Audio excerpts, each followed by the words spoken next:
Для незабываемого путешествия нужно создать яркие воспоминания. И мы попробовали сделать все для этого за 3 дня в Риме. Первое. Всегда закладывать время на прогулку по городу без плана и спешки.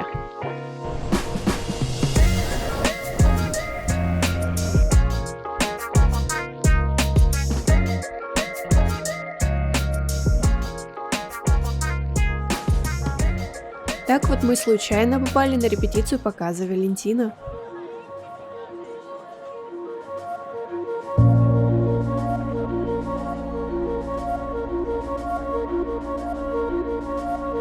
Когда находишь исторические места внезапно, они приносят намного больше удовольствия. Это надо снимать.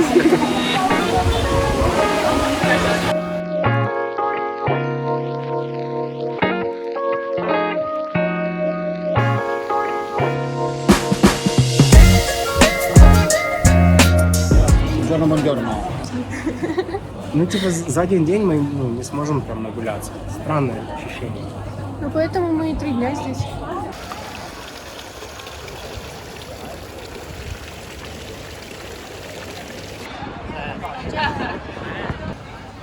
Я говорю, что это Патреон, а Сережа говорит, что это Пантеон. Кто прав?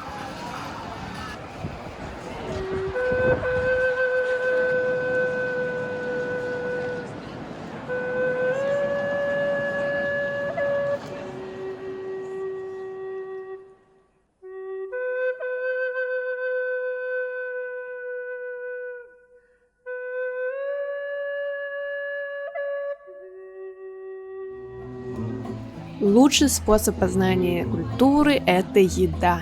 Так что мы пошли на кулинарный мастер-класс и готовили тирамису и пасту.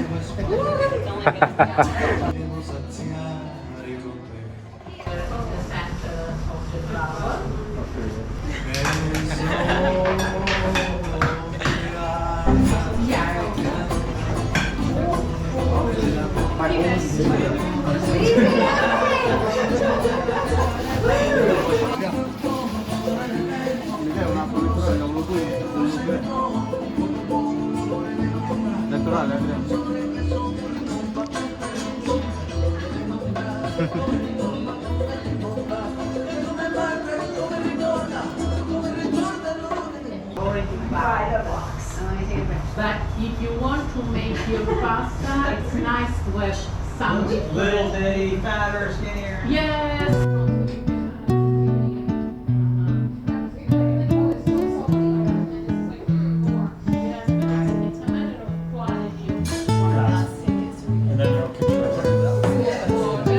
Как тебе?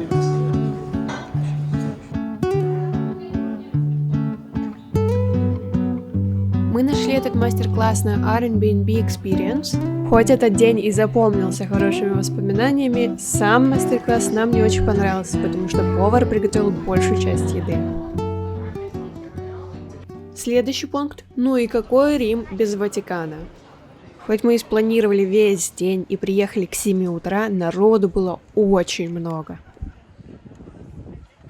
Каждый год Ватикан посещает более 5 миллионов людей. Он на 2-м месте по посещаемости в мире, и неудивительно, что с каждым часом людей только прибавлялось.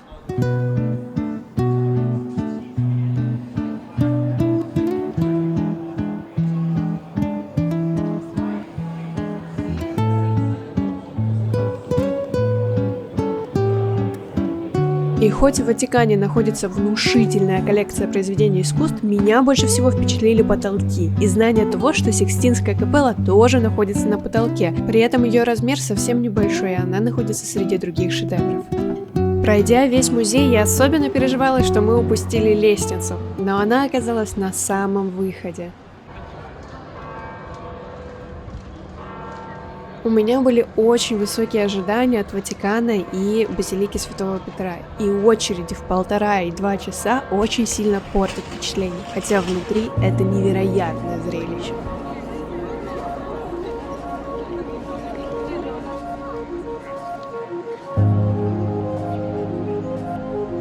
внутри базилики масштаб и искусность статуи просто поражала. Каждая деталь была отточена. А помимо внутренней красоты, можно подняться еще и на купол. Как тебе после 50 минут ожидания? 300 ступенек подниматься?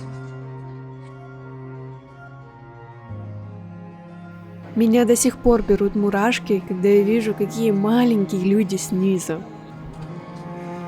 Смотри, какие мозаики по бокам. Дальше проход становился все уже и уже, и хорошо, что вход и выход с разных сторон. И хоть мы уже несколько раз проходили мимо Колизея, только на следующий день мы решили, что пойдем на экскурсию. Но оказалось, что в кассе нельзя купить билеты в тот же день, только заранее. Так что мы попытали удачи с экскурсоводами у входа. Мало того, что мы получили билеты в тот же день, когда хотели пойти в Колизей, но еще и получили качественную экскурсию и очень интересную историю о Колизее. У каждого из нас был индивидуальный наушник, и мы все хорошо слышали, что говорил экскурсовод.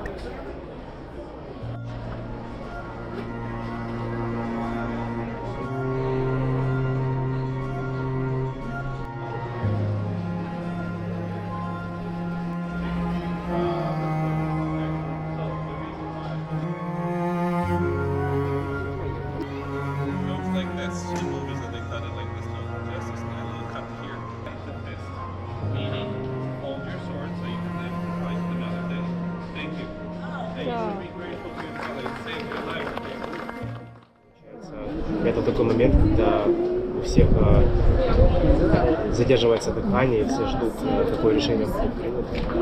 Вот, и они могут выбрать либо убрать меч в ножны, вот, либо медленная смерть. Это когда разрезают артерию, или кровожадно, наверное, это рука или стадион.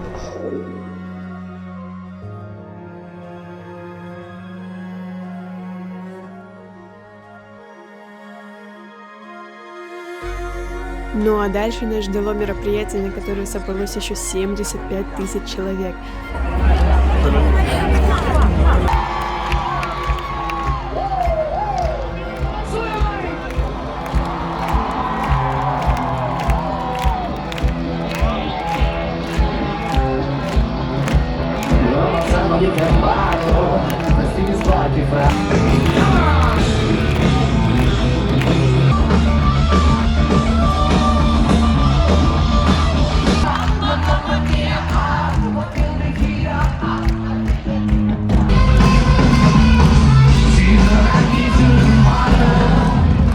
Должна сказать, что именно такое завершение путешествия составляет наибольшее количество эмоций и желание вернуться в этот город, так что всегда проверяйте афиши города, когда вы едете. Так закончились наши 3 дня в Риме, и даже с учетом разочарований мы остались довольны. До скорых встреч!